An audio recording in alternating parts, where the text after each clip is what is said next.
The first face you see is not your mother's. It's an older girl, maybe 10, who is already awake and watching you. You are 3 years old. You wake up on a soft animal skin, inside a small grass hut. The first face you see is not your mother's. It's an older girl, maybe 10, who is already awake and watching you.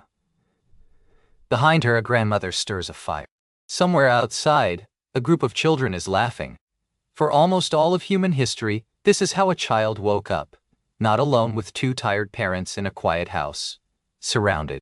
So how did ancient humans raise their children with no schools, no teachers, no books, and no bedtime routines?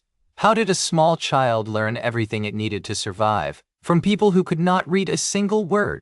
The answer flips almost everything you think about parenting on its head. Start with a simple fact about your own species. Human babies are born helpless, dangerously, absurdly helpless. A baby deer can stand and run within hours. A human baby cannot hold up its own head for months, cannot walk for a year, and cannot feed itself for years. No other animal has a childhood this long and this useless. That should be a disaster. A helpless baby is a heavy cost. Someone has to carry it, feed it, watch it, and keep it warm every hour of every day for years. If that job fell on one exhausted mother alone, our species would probably not have survived. So it never did fall on her alone. The anthropologist Sarah Blaffer Hrdy studied this for decades, and she gave it a name. Cooperative breeding. That's a plain idea dressed in a big phrase. It simply means the young are raised by many hands, not just the biological parents. Aunts, older siblings, grandmothers, cousins, family friends. Hrdy called these extra caregivers alloparents. Allo just means other parents. In other words, the thing modern people call it takes a village is not a sweet slogan. It's the actual, ancient strategy that let a slow, helpless human infant survive at all. Look at what anthropologists found when they visited people still living by hunting and gathering. Among the aka, a forest people in Central Africa, the researcher Barry Hewlett recorded something that stunned parenting experts. Aka fathers are with their infants nearly half of the day. They hold them, soothe them, even offer a nipple to calm a crying baby while the mother rests. Hewlett called them the most involved fathers ever documented. No parenting book taught them this. It was simply how their world worked. Among the Juhoansi San of the Kalahari Desert, studied by Richard Lee and Melvin Connor, a baby is almost never put down. It rides in a leather sling against its mother's side, skin to skin, and can reach the breast whenever it wants. It is passed from arm to arm around the camp all day. A San infant is held or touched for most of its waking life. Crying is rare because comfort is always one arm away, and that closeness lasted for years. A San child was not weaned off its mother's milk until it was 3 or 4 years old, far older than most modern babies. Because a nursing mother is less likely to conceive, her children arrived roughly 4 years apart. Richard Lee noticed this long gap between births and realized it was not an accident. It was the rhythm of a body designed to raise one child slowly and completely before starting the next. Do you see the pattern? A prehistoric child was rarely alone and rarely bored. There was almost always a body to cling to and a face to watch. And watching, it turns out, was the whole school. There were no lessons. No one sat a 4-year-old down to explain how to find water or track an animal. Instead, children learned by doing what children do everywhere. They played, and they copied. A little boy would follow the men and shape a tiny bow.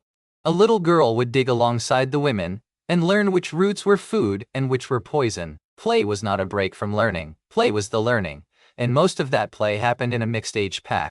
Not a room full of children who are all exactly 5, a cluster of kids from 2 years old to 12 roaming together. The older ones taught the younger ones almost without noticing.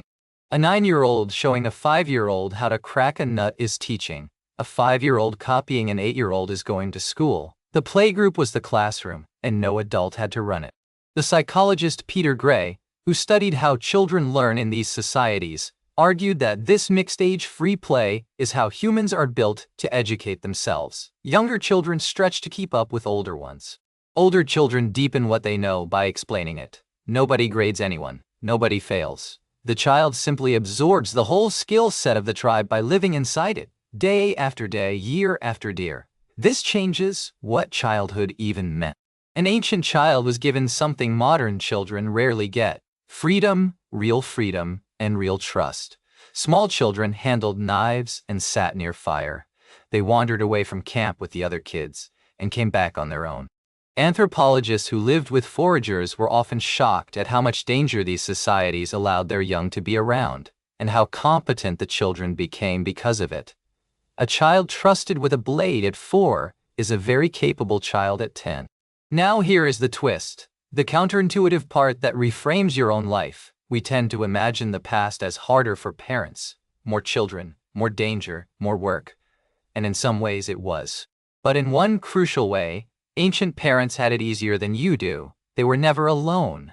A mother in a foraging band was surrounded by other mothers, by grandmothers, by older children hungry to carry a baby around.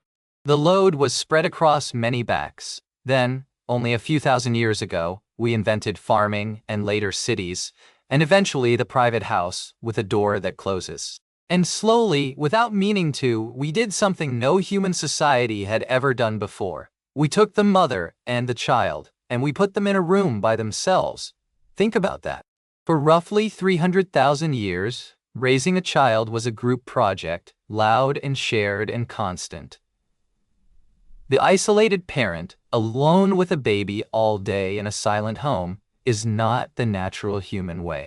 It is one of the strangest and newest experiments our species has ever tried, and this is why the grandmother by the fire matters so much.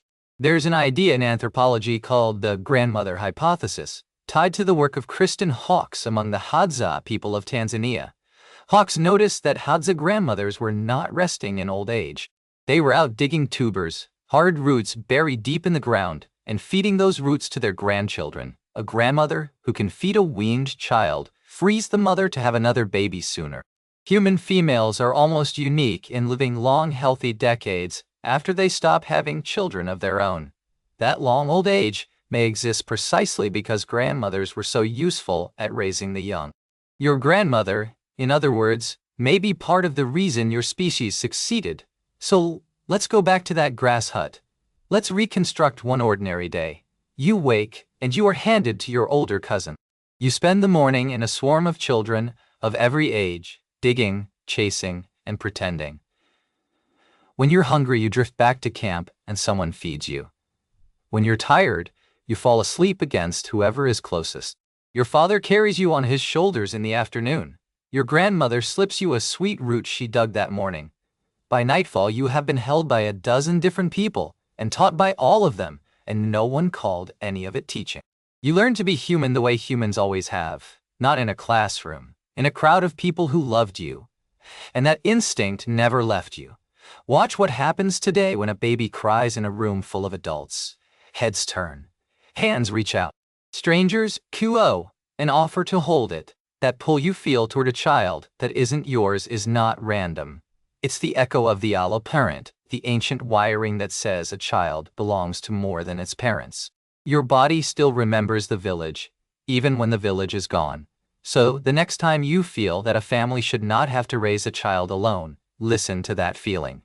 It is 300,000 years old. And it is right. You are 3 years old, and the first face you see is not your mother's.